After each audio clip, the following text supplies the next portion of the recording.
Donc si vous voulez avoir des compréhensions sur des passages, vous les donnez et le frère va vous éclairer. Si vous avez des questions bibliques, vous les posez, le frère va vous éclairer. Mais si vous tenez une déclaration, que vous n'avez pas de preuves pour pouvoir soutenir cela, nous n'allons pas échanger longtemps avec vous.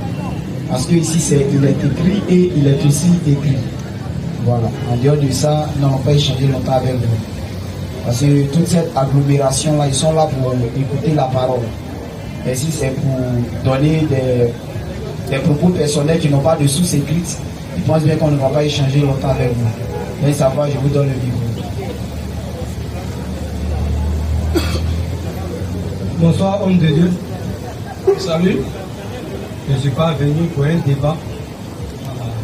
Je suis venu poser une question. J'ai une préoccupation concernant les dits de votre frère en Christ, de votre frère dans la foi. Ils ont cité des gens qui devaient aller en enfer. Ils ont cité tel bon. Ils étaient ici même le vendredi. Ils ont cité même K.S. Blue, qui avait des cheveux longs, qui devait aller en enfer. Ils ont cité les catholiques, ils ont cité toutes sortes de personnes qui devaient aller en enfer. Moi, ma préoccupation est la suivante. Qu'est-ce qui envoie l'homme en enfer? C'est ma question. Ok. Avant de répondre à cette question, voilà, devant la caméra, devant tout le monde, je ne suis pas pour le fait que les gens citent les noms des gens ici. Je ne suis pas pour ça. Et je le dis toujours, mais ça revient. Celui qui va avoir les conséquences, il va les rencontrer lui seul. Voilà. Nous ne sommes pas là pour combattre les humains. Un homme peut même être rasta, et puis demain il va être converti. Demain, il se convertit correctement, qu'il enlève les cheveux, la toile, il va l'appeler frère. Non, un démon ne peut jamais devenir frère. Donc, de peur d'être confus et de saboter l'œuvre, il faut qu'on reste dans les limites de ce qui est écrit. Donc, je te dis merci d'avoir appelé ça. C'est pas normal de citer le nom des gens. Hein? C'est pas bon. Et sur ce fondement, il y a des choses que je voulais dire ici, mais que je ne vais pas dire sur les caméras. Sur ce fondement, quelque chose peut se passer qui peut être désagréable pour eux. Ceux qui ont dit ça, c'est pas bon. Je le dis toujours. Il est encore en vie, s'il est mort. Ok. Alors, ce qui envoie l'homme en enfer, on peut dire qu'il est dans l'erreur, mais il n'est pas encore mort. Parce que le fait qu'il soit, il se dit chrétien, et qu'il soit comme un rasta ou bien quoi, tout ça, c'est pas conforme aux Écritures. Là, il est dans l'erreur. Mais quelqu'un peut être dans l'erreur aujourd'hui et demain être éclairé par Dieu. Vous voyez? Il peut être dans l'erreur et puis demain être éclairé par Dieu. L'apôtre Paul, les gens disaient on le condamnait aussi, mais il était dans le fond, dans le judaïsme. Il tuait même les chrétiens. Mais après, Dieu l'a récupéré. Et lui qui était regardé hier, comme un blasphémateur, aujourd'hui on l'appelle frère. Et vous voyez même ce qu'il a fait dans les Écritures. C'est comme ça. Voilà quoi la Bible dit. Un chien vivant vaut mieux qu'un lion mort. Ça veut dire quoi? Dieu en train de dire par là que quand on est en vie, il y a de l'espoir. C'est quand tu meurs, c'est fini. Je peux dire que Kapou se venait en enfer. Là, je peux dire le nom. Et on va me demander, je vais prouver ça dans les Écritures. Parce qu'il n'est pas mort dans la vérité du Seigneur. Là, je peux parler avec certitude. Tu comprends un peu? Ok. Il y a d'autres personnes, on peut les citer aussi. Mais je pense qu'il faut qu'on parle aussi avec certaines réserves, c'est important. Alors, donc, nous, je peux dire, moi, son nom, même, c'est pas ça qui m'intéresse même. Je parle en général. Un homme qui dit qu'il est de Dieu, il est chrétien ou bien des temps, et qu'il a beaucoup de cheveux, mais il fait des rastas, frère, il est dans le faux. Et s'il perd des temps, c'est l'enfer. Tu comprends? On va lire d'abord 1 Corinthiens, chapitre 11. Où Dieu l'a dit. Maintenant, pour revenir à ta question, qu'est-ce qui amène quelqu'un en enfer? Là, je réponds par un verset. Vas-y, frère. 1 Corinthiens, chapitre 11, à partir du verset 4. 1 Corinthiens 11, verset 4. Oui. Tout homme qui prie, ou qui prophétise, la tête couverte, déshonore son chef. Il est un impoli devant Dieu. Notre chef, c'est le Seigneur lui-même. Continue un peu. Toute femme au contraire. Parce que la Bible dit que le Seigneur, il est le chef de l'église. Or, l'église, c'est l'ensemble des chrétiens. C'est de nous qu'il s'agit. Alors, si toi, tu fais ça, c'est que tu es impoli envers ton chef, qui est Jésus. Vas-y. Toute femme Toute femme, au contraire, qui prie, ou qui prophétise, la tête non voilée, la tête pas la tête non attachée, mais la tête non voilée, déshonore son chef. elle est aussi impolie. Deux points. Oui. C'est comme si elle était rasée. C'est comme si elle était Rasée. c'est comme si son foulard était déchiré. Rasée. C'est comme si son foulard est tombé. Rasée. Alors, un enfant de 3 ans, c'est ce qu'on rase sur la tête. Il faut juste avoir un petit grain de conscience pour commencer déjà à comprendre ce dont Dieu parle là. Tu vas jamais, le moment foulard est anti-biblique, tu vas pas voir ça dans la Bible. Foulard. Dieu parle de voile, rasé, coupé, rasé, cheveux. C'est le nom qui sort seulement, mais tu vas pas voir foulard là-bas. Tu comprends un peu? Donc, de quoi il s'agit alors? Pour des gens qui comprennent, ils ont déjà compris, hein? On sait ce qu'on rase sur la tête. Continue un peu. Toute femme au contraire, Oui. qui prie, ou qui prophétise la tête non voilée, La tête non voilée, déshonore son chef. le foulard, on l'attache. Donc on appelle la tête non attachée. Donc le foulard, la question, c'est pas foulard. Ni un tissu, ni un morceau de paille. Vas-y un peu. Déshonore son chef. Oui. C'est comme si elle était rasée. C'est comme si elle était rasée. Car si une femme Oui. n'est pas voilée, Si une femme n'est pas voilée, qu'elle se coupe aussi les cheveux. attention. Si une femme n'est pas voilée, Qu'elle se coupe aussi les cheveux. qu'elle enlève son foulard, Les cheveux. qu'elle mette son foulard, Les cheveux. qu'elle mette son morceau de tissu, Les qu'elle cheveux. mette son morceau de paille. Les cheveux. Point. Si une femme n'est pas voilée, qu'elle se coupe aussi les Cheveux. Donc tu vois déjà que ça, le nom sort là déjà. Continue un peu. Or, s'il est honteux pour une femme, C'est pas ce verset, on va tout comprendre. Si maintenant c'est un péché, il est honteux pour une femme d'avoir les cheveux coupés d'une part d'avoir les cheveux coupés ou d'être rasée, ou bien d'être rasée. qu'elle se voile. Bon, Dieu ne veut pas que la femme fasse quoi alors? Dieu ne veut pas qu'elle se rase. Il veut pas aussi qu'elle coupe ses cheveux. Donc Dieu veut qu'elle fasse quoi? Que ses cheveux restent. C'est ça son voile. Si elle ne doit pas raser, elle ne doit pas couper, mais ça va rester là. Ou bien C'est ça même. ça va rester pour pousser pour être long. Puis Dieu lui interdit de couper. Il lui interdit aussi de raser. Bon, elle doit faire quoi alors? Hein? Voilà le voile de la femme. C'est ses cheveux. Continue un peu. L'homme ne doit pas se couvrir la tête, L'homme ne doit pas se couvrir la tête. puisqu'il est l'image Oui. et la gloire de Dieu. Va maintenant à la fin là-bas maintenant. La nature maintenant, on va avancer parce que le temps s'en va, il faut qu'on aille vite. Au verset 14. Oui. La nature elle-même La nature elle-même ne vous enseigne-t-elle pas que ne vous enseigne, ne vous éduque tel pas que c'est une honte c'est une confusion, c'est une abomination pour l'homme pour le garçon. de porter de longs cheveux? C'est Dieu qui interdit ça, non? Maintenant, si moi je vois quelqu'un dire il est chrétien, puis il a ça, il est chrétien vraiment bien, il est religieux. Il est dans le vrai, mais il est dans le faux. Est-ce que tu es chrétien? Notre boussole, c'est la Bible. Est-ce que Dieu dit là? On doit se conformer à ça. Je m'en fous de ta beauté, je m'en fous de ta position sociale ou bien financière, je m'en fous de ça. Si tu ne te conformes pas à ça, je dis que tu es dans le faux, si tu peux, tu vas en enfer. La nature elle-même La nature elle-même ne vous enseigne-t-elle pas que pose. Pourquoi Paul parle? Parce que dans un sujet, il y a tout ce qu'on appelle l'introduction, le corps du ce qu'on appelle le développement et une conclusion.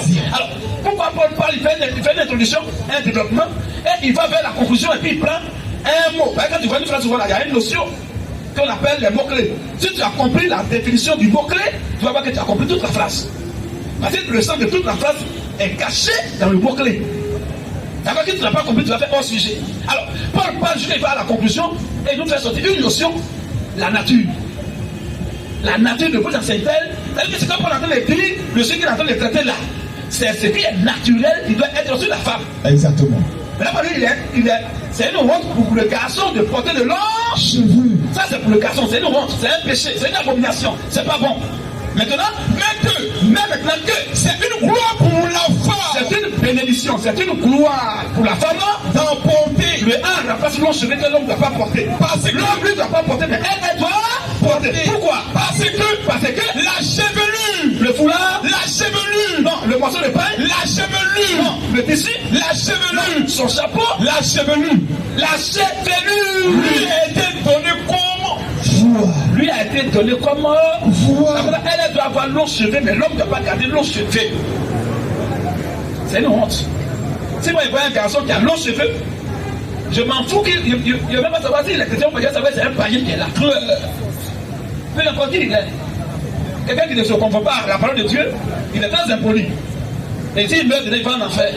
Mais s'il se ressaisisse, Dieu merci, il peut te sauver. S'il est un enfant de Dieu, il va permettre qu'il se ressaisisse avant sa mort. Mais s'il n'est pas un enfant de Dieu, il va mourir dedans. D'abord, c'est vrai, est mort dans les fautes doctrines. D'abord, son assemblée, on appelle ça fort square. C'est un mot anglophone.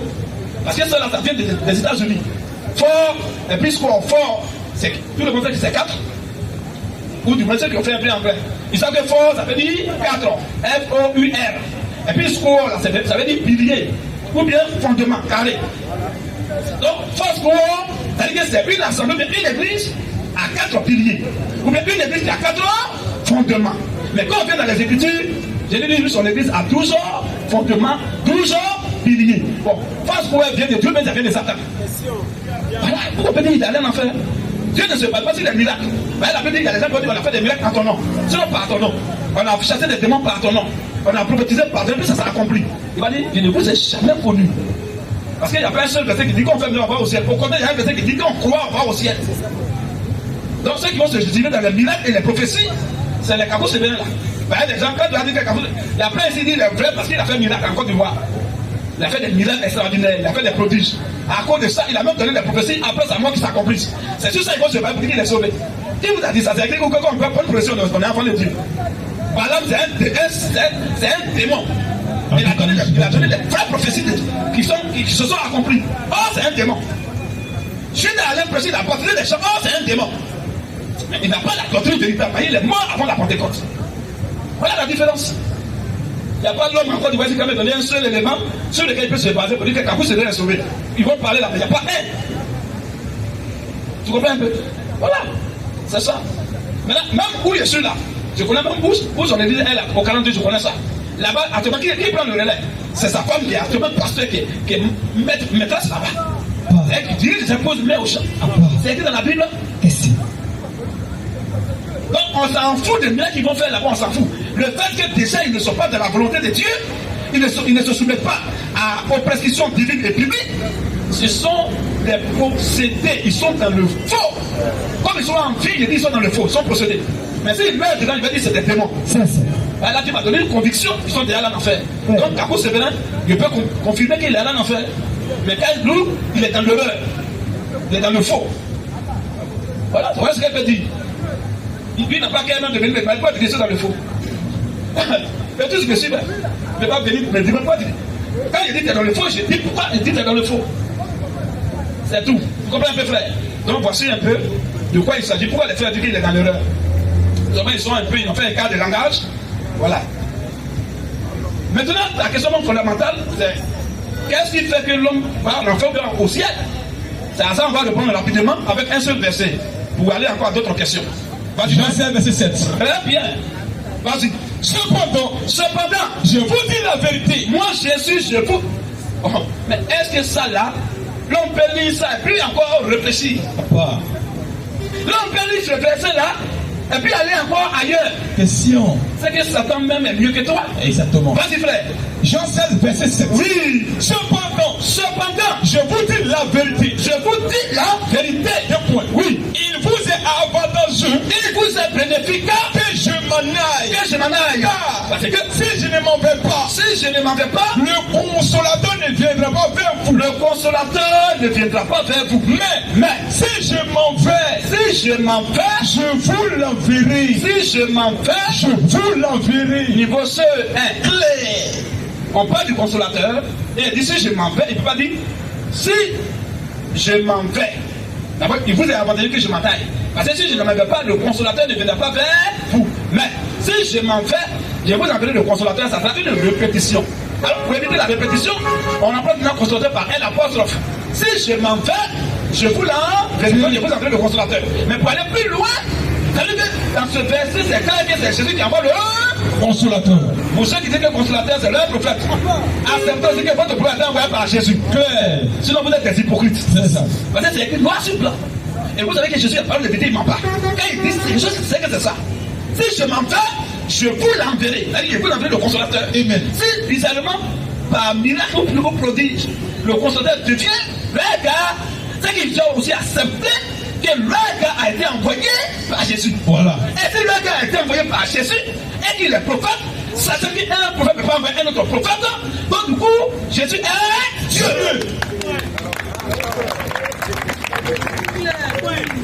C'est comme ça, un imam qu'on appelle chef au Cameroun, c'est comme ça, je l'ai fermé. Je l'ai fermé dès l'introduction du débat. C'est son propre thème, consolateur. Il m'a dit qu'il allait se masturber comme il fait au Cameroun, là-bas à Yaoundé.